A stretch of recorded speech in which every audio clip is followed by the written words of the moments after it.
The board has proposed that broadcasting entities operating in the primary zone, that is Georgetown to Mahaica-Maikoni District, parts of the Yasikabo Islands and parts of the Linden Highway, are likely to pay an annual fee of $1.2 million.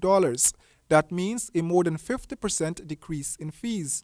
The board also proposes that in the secondary zone, which is in New Amsterdam, Corriverton, parts of the Yasikabo Coast, including Charity, broadcasting agencies will pay an annual fee of $600,000, and in the tertiary zone, which includes Parika, Linden, and Letem, the sum of $300,000 is proposed.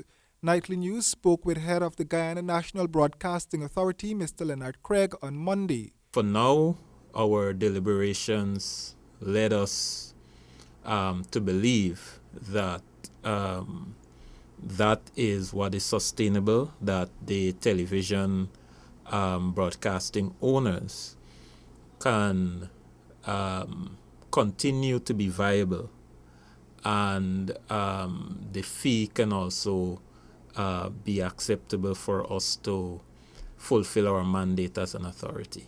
Mr. Craig is assuring broadcasters that efforts will be made to create a level playing field.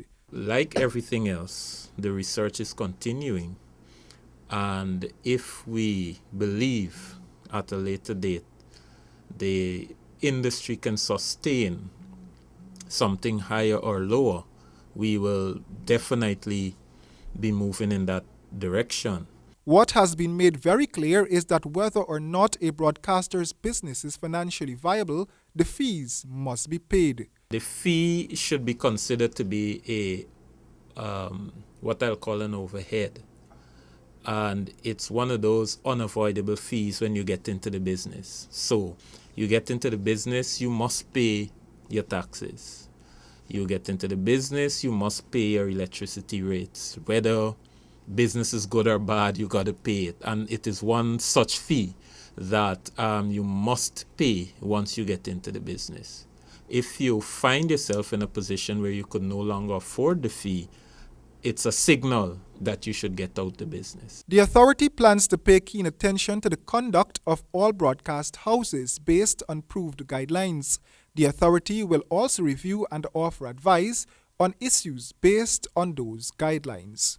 Royden James, HGP Nightly News.